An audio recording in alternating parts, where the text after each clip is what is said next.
what I can see there is just, a father looking out for his son. It's a dangerous game, and I'm thinking, myself in that position, having a son who's there in that weight division, and has took a lot of shots and had a lot of hard fights. He's near the end of his career, so it is, and that's all he's really trying to say. He's just, worried as we all are. I think nobody wants to see that, do they? They want to see somebody beat up somebody else. That's a form of bullying, isn't it? All my life I thought Muhammad Ali was like 60 years old when he fought Larry Holmes, but he wasn't. He was 38 years old, which is a few months older than me now. And I feel great. I don't feel as if I'm too old and I'm out of shape and I can't defend myself. I'm firing on all cylinders. I'm ready to knock motherfuckers. They're coming from, his dad's coming from. However, it's Tyson's decision, and if he's going to come back, he's fighting in a couple of weeks' time. I'd much rather he does it now than sits around for 4 or 5. Does it? His powers won't be the same. He's not got a lot of miles on the clock. We will see. I mean, I think the big thing with John, what upsets John, is the training. Tommy Fury blasts Tyson Fury after shocking split with John Fury, saying Tyson has completely lost perspective and is not understanding the situation clearly. He suggests Tyson has disrespected his father John Fury multiple times, both during training camps and now outside the ring. Tommy's tone reflects frustration, claiming Tyson is ignoring family guidance and acting on his own decisions. Any of us, would we like to see him box again? It would have been a firm no. Because I know the public love it and they get the nights and they get Tyson and all this sort of stuff, they get the entertainment, but from a health reason, we would prefer not. But Tommy Fury steps in with a more measured view, almost defending John Fury's concern rather than attacking it. He stresses that heavyweight boxing is no joke, pointing out how dangerous 19 to 20 stone fighters can be. Tommy argues John's emotional reactions come from fear, not drama, especially when it comes to his son's safety in such a brutal division. I think a lot of people have got that. He's just worried about his son's safety, only because he's in the heavyweight division. He's messing with absolute dinosaurs, and it only takes one shot. We've seen that at middleweight with Michael Watson at a middleweight. So think about the damage that these guys can do at 19, 20 stone. Like, it's no joke. And if I had a son, I'd only be the same. He's only coming from a place of... Tyson Fury shuts down the constant comparisons between Sugar Hill Stewart and the legendary Emmanuel Stewart, making it clear he sees Sugar Hill as his own man. He acknowledges the influence but insists Sugar Hill has built his own identity in boxing. Tyson highlights his success with multiple fighters, arguing people underestimate how independent and unique his coaching style really is. I know a lot of people keep going on about Emmanuel, the influence he had on me and all this sort of stuff, but Sugar Hill is his own man, and I'll be the first person to stand up and say Sugar Hill is not Emmanuel Stewart. Sugar Hill is Sugar Hill. He's his own man, and he's made his own way, and he's had his own fighters, he's had his own world champions, and he's about to have an heavyweight champion of the world. So yeah, he's his own man. He's very like Emmanuel, characteristics and that. But Peter Fury pushes back hard on the negativity, almost shutting down John Fury's claims while defending the professionalism of elite trainers. He highlights the legacy of Emmanuel Stewart, stressing the knowledge and discipline passed down. Peter's point is clear: boxing coaching deserves respect, and the fighter in question is clearly in good hands, regardless of family drama outside the ring. You know what, I really don't care. I don't look at it. I'm not interested in it. I'm interested when fights are signed on the line and Frank Warren takes a practical, almost business-like stance on Tyson Fury's situation, saying the decision is ultimately Tyson's alone. He hints that returning sooner is better than later, warning about inactivity affecting sharpness. At the same time, he subtly points to John Fury's emotional frustration, suggesting the real tension lies in training concerns behind the scenes.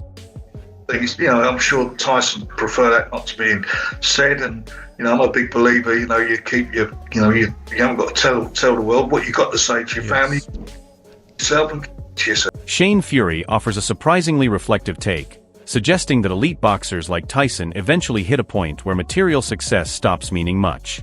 He paints a picture of a fighter who's already completed the game and now struggles with motivation beyond fame, travel, and luxury. It's less about boxing strategy and more about the mental emptiness that can follow greatness. The thing is, there's nothing more left in life for these boxers when these great boxers what's completed the game and they've got everything. What else can Tyson do? You know, there's only so much yachts and sailing, and there's only so much flying on holidays, and there's only so much fucking whatever a normal person thinks is good you can do before you're sick to. The Wade concept breaks down the growing tension around Tyson Fury's inner circle, hinting that Sugar Hill Stewart and others may be influencing him in ways John Fury disagrees with. The focus shifts to trust and control, with John feeling sidelined. There's also a tactical angle here, questioning whether tougher fights are actually helping or slowing Tyson's path back to a title shot. Again, he's alluding to Sugar Hill Stewart, the people around him.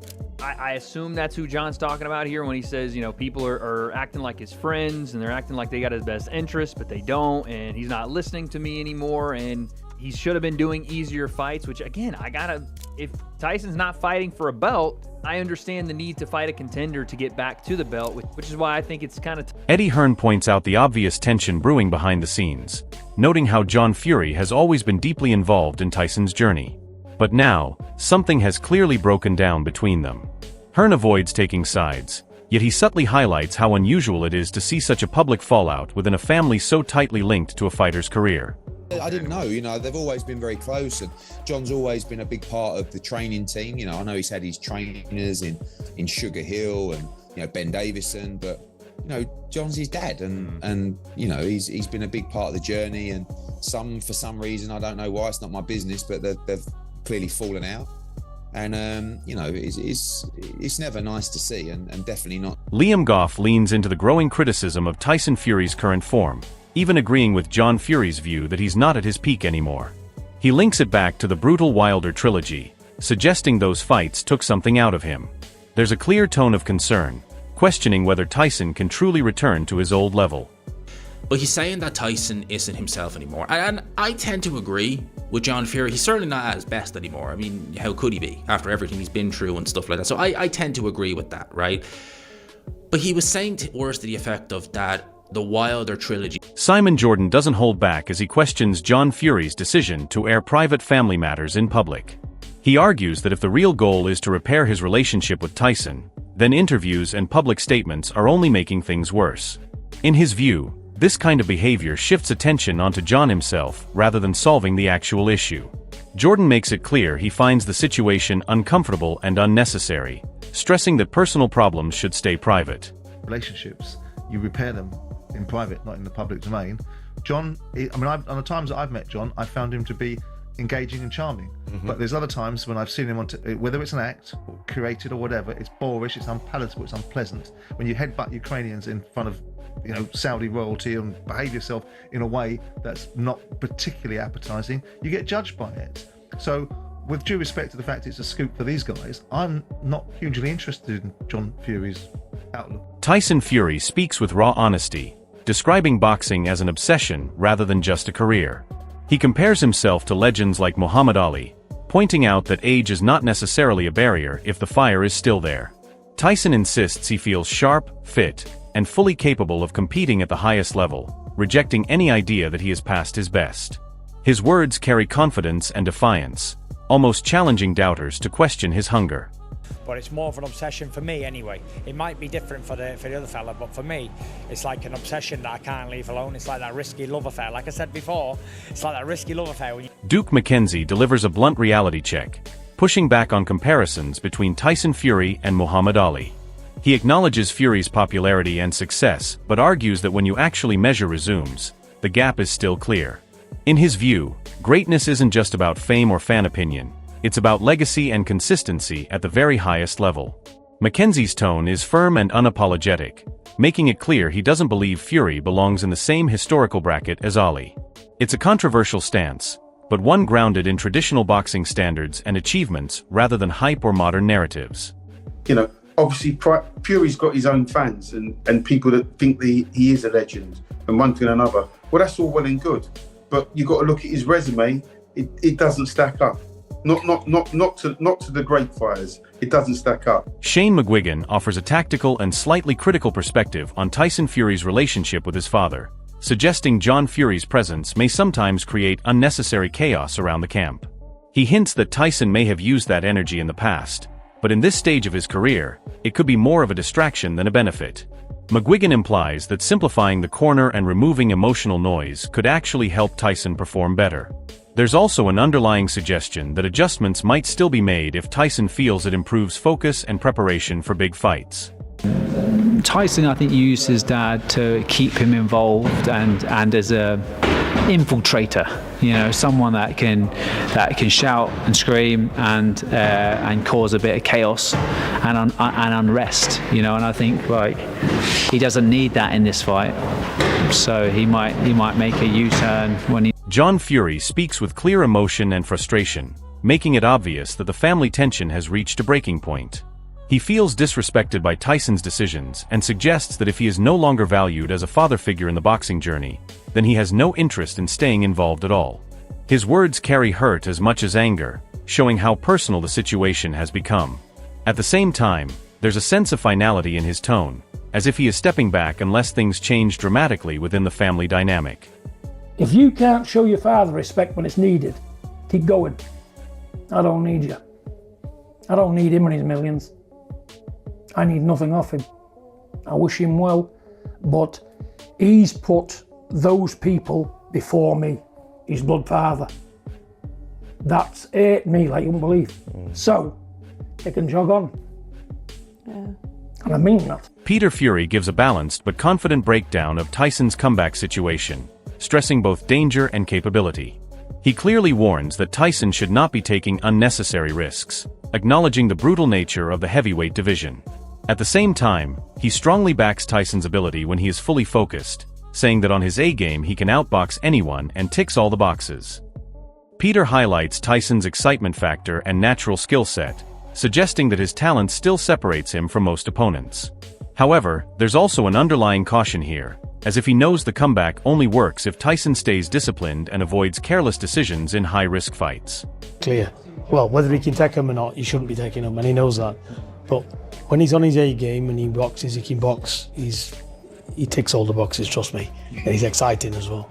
And he does the right thing with this level of opposition because he's walking through them. Frank Warren takes a very controlled and neutral stance on Tyson Fury's potential return, making it clear he has not pressured or influenced any comeback decision. He emphasizes that Tyson is financially secure for life, so any return to boxing is purely driven by personal motivation rather than necessity. Warren highlights that Tyson is already in great shape and still mentally engaged, which makes the situation more interesting. However, he also acknowledges the family divide, particularly John Fury's concerns, without directly taking sides. His overall message is simple: this is Tyson's decision alone, and everyone around him must respect whatever direction he chooses going forward. Well, I never asked him to come back or encouraged him in any way because that's got to be his decision. He's a very wealthy guy. Financially, he's set up for life and probably 10 lives older. But he wants to fight and he's in the gym, he's in tremendous shape, and that's his decision. And that's his decision. Understand, where his family are coming from, his dad's coming from. When you pull all these voices together, the picture around Tyson Fury becomes more complicated than just boxing talk. On one side, you've got belief in his ability, people saying he can still beat anyone when he's locked in and focused. On the other side, there's constant concern about risk, age, motivation, and whether the comeback is truly worth it at this stage of his career. Then you add the emotional layer, the tension with John Fury, the disagreement in his corner, and the pressure of public expectations. It's not just about opponents anymore, it's about everything surrounding him outside the ring. And that's what makes this story so interesting right now. The question isn't only who Tyson Fury fights next, it's whether he should be fighting at all. What do you think? Is this the right time for a comeback, or is the risk too high? Drop your thoughts in the comments and don't forget to subscribe for more boxing updates and reactions.